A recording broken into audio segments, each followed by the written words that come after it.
بسم اللہ الرحمن الرحیم نحمده ونصلی ونسلم علی رسولہ الکریم اما بعد۔ آج کی نماز تراویح میں قرآن پاک کے جس حصے کی تلاوت کی جائے گی وہ سورہ آل عمران ہے۔ سورہ آل عمران مدینہ منورہ میں نازل ہوئی اور اس کی 200 آیات ہیں اور 20 رکوع ہیں۔ اس سورت کا مرکزی مضمون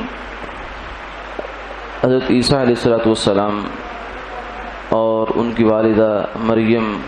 وغیرہ اور اس سے متعلقہ حضرات کے گرد گھومتا ہے۔ اس سورت کی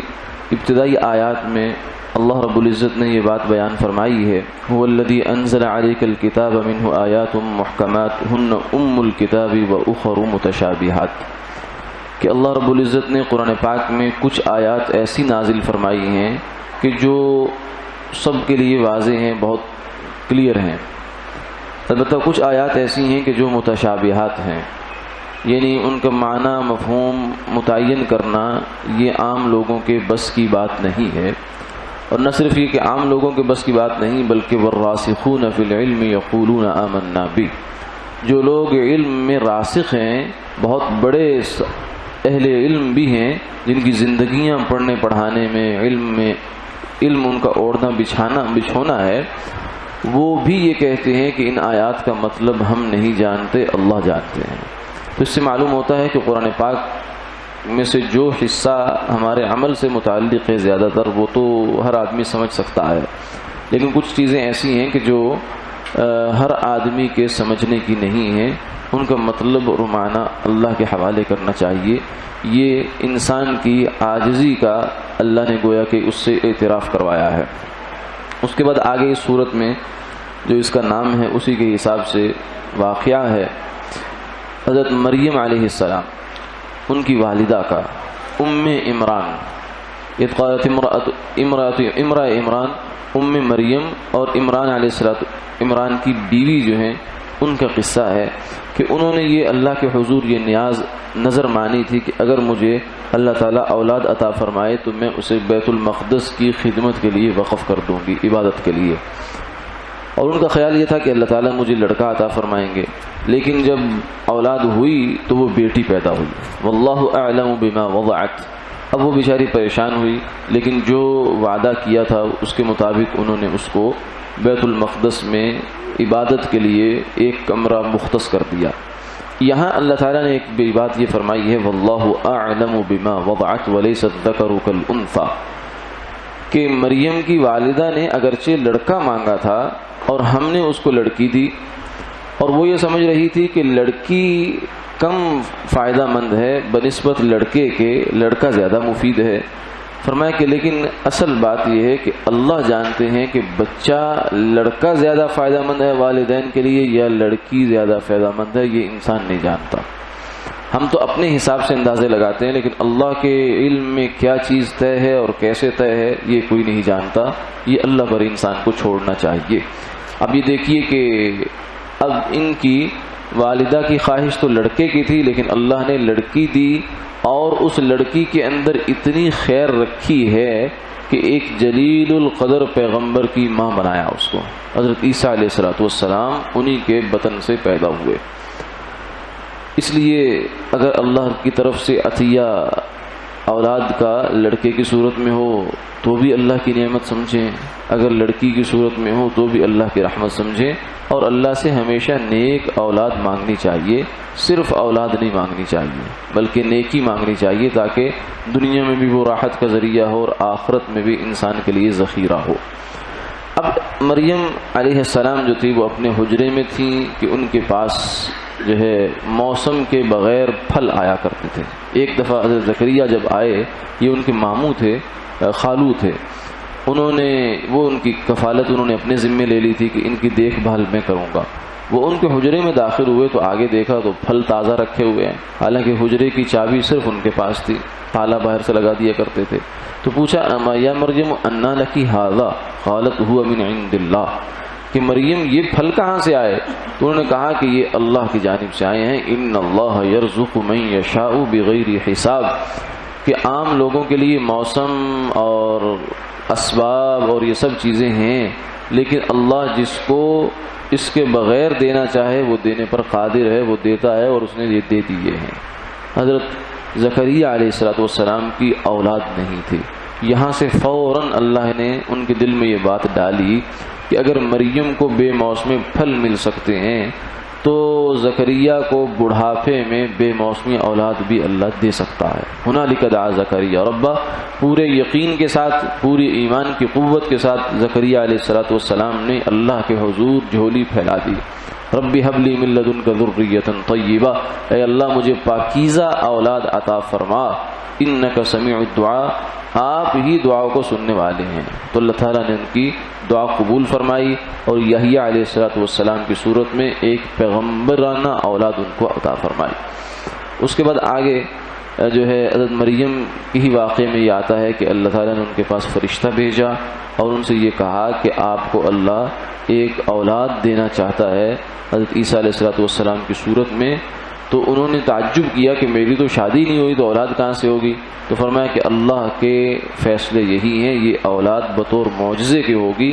اذا قضا امرا فانما يقول له كن فيكون، یہ اسباب سے ہٹ کر ہوگی۔ جیسے آدم علیہ السلام کو اللہ نے بن ماں اور باپ کے پیدا کیا، عیسیٰ علیہ السلام کو بن باپ کے پیدا کیا، اور باقی دنیا میں جتنے بھی انسان آج تک پیدا ہو رہے سب ماں باپ سے ہو رہے ہیں۔ تو اللہ نے ایک اپنا اسباب دکھایا، نظام اسباب ہے کہ ماں باپ سے اولاد پیدا ہوتی ہے، اور ایک جانب دو واقعات کر کے یہ دکھا دیا کہ میں اس اسباب کا محتاج نہیں ہوں، اس نظام کا میں محتاج نہیں ہوں، ہاں تم محتاج ضرور ہو، تمہیں اس کی احتیاج ہے، مجھے کسی قسم کی احتیاج نہیں ہے۔ اس کی قدرت اس نظام کو بنانے والی ہے، اس نظام کے تابع نہیں ہے۔ پھر زکریا حضرت عیسیٰ علیہ السلام کے معجزات کا تذکرہ ہے کہ عیسیٰ علیہ السلام کو اللہ نے چند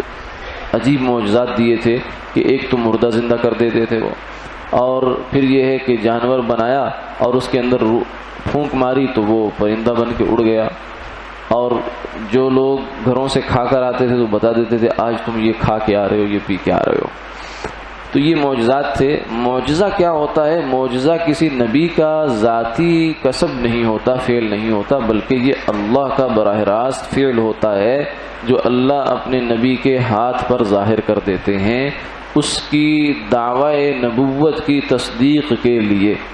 وہ کہتا ہے میں اللہ کا نبی ہوں، تو یہ ایک بہت بڑا دعویٰ ہے، تو اس کی تصدیق کے لیے اللہ ایسے کام اس کے ہاتھ پہ ظاہر کرتے ہیں جو عام انسانوں کے بس کی بات نہیں ہوتے۔ عیسیٰ علیہ السلام کو یہ معجزات عطا فرمائے، اور پھر آگے عیسیٰ علیہ السلام کا یہ بھی فرمایا کہ یہودی ان کے خلاف ہو گئے اور انہوں نے ان کو قتل کرنے کی سازش کی، تو اللہ تعالیٰ نے عیسیٰ علیہ السلام کو زندہ آسمان پر اٹھا لیا اور فرمایا کہ میں تمہیں اپنے پاس لا رہا ہوں، بلا رہا ہوں۔ حدیث پاک میں آتا ہے کہ عیسیٰ علیہ السلام قیامت کے قریب واپس دنیا میں دوبارہ تشریف لائیں گے اور آ کر دجال کو قتل کریں گے۔ امام مہدی اس سے پہلے امت ہی کے ایک آدمی ہوں گے جو امت کی قیادت سنبھالے ہوئے ہوں گے،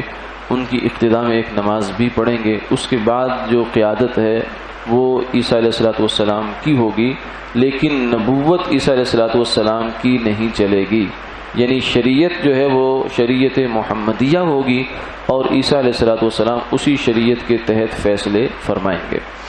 اس کے بعد آگے اس صورت میں جنگ بدر اور جنگ احد کا تذکرہ ہے۔ جنگ بدر مشہور جنگ ہے، اور احد میں ایک بالخصوص ایک ایسا واقعہ ہوا وما محمد الا رسول، کہ آپ صلی اللہ علیہ وسلم کی نسبت یہ مشہور ہو گیا کہ آپ شہید ہو گئے۔ صحابہ نے ایک دفعہ حوصلے چھوڑ بیٹھے، تو اس پر اللہ کی جانب سے یہ حکم نازل ہوا کہ حضور صلی اللہ علیہ وسلم تو انسان ہیں، آج نہیں تو کل وہ دنیا سے پردہ فرما ہو جائیں گے، تو کیا اللہ کا دین چھوڑ بیٹھو گے؟ نہیں، بلکہ حضور اس لیے دنیا میں آئے ہیں کہ اللہ کا دین سر بلند رہے، غالب رہے، آپ دنیا میں تشریف فرما ہوں یا نہ ہوں، دین کا کام ہوتا رہے گا۔ یہی بات سیدنا ابو بکر رضی اللہ تعالیٰ عنہ نے وفات نبوی صلی اللہ علیہ وسلم کے بعد فرمائی تھی اینقص الدین وانا حی کہ حضور صلی اللہ علیہ وسلم کا دین کم ہو جائے، کمی آ جائے، لوگ زکوٰۃ سے انکار کر دیں اور ختم نبوت پر جو ہے وہ حرف آئے، لوگ نبوت کے دعوے کریں اور ابو بکر زندہ رہے، یہ نہیں ہو سکتا۔ دین حضور ہمیں دے کر گئے، پورا کر کے گئے، کامل کر کے دے گئے، اب ہم نے اس دین کو دنیا میں پھیلانا بھی ہے اور اس کی حفاظت بھی کرنی ہے۔ اس کے بعد آگے اسی سورۃ آل عمران کے آخر میں ایک آیت آتی ہے، لا یغرنک تقلب الذین کفروا فی البلاد، کہ اے ایمان والو تمہیں کافروں کا دنیا میں غلبہ اور عروج تمہیں دھوکے میں نہ ڈالے، تم کسی دھوکے میں نہ پڑ جاؤ کہ کافروں کے پاس یہ بھی ہے، یہ بھی ہے، یہ بھی ہے، ان کے پاس زیادہ مال و اسباب ہیں، مسلمان بیچارے قسم پرسی کی حالت میں ہیں۔ متاع قلیل، بات یہ ہے کہ کافر کا جو کچھ بھی ہے اسی دنیا میں نمٹا دیا جائے گا۔ ثم مأواہم جہنم، پھر آگے اس بیچارے کے لیے جہنم ہے جو سب سے بڑی سزا ہے، وَلَبِئْسَ الْمِہَادُ، اور یہ برا ٹھکانہ ہے۔ مسلمان کے لیے دنیا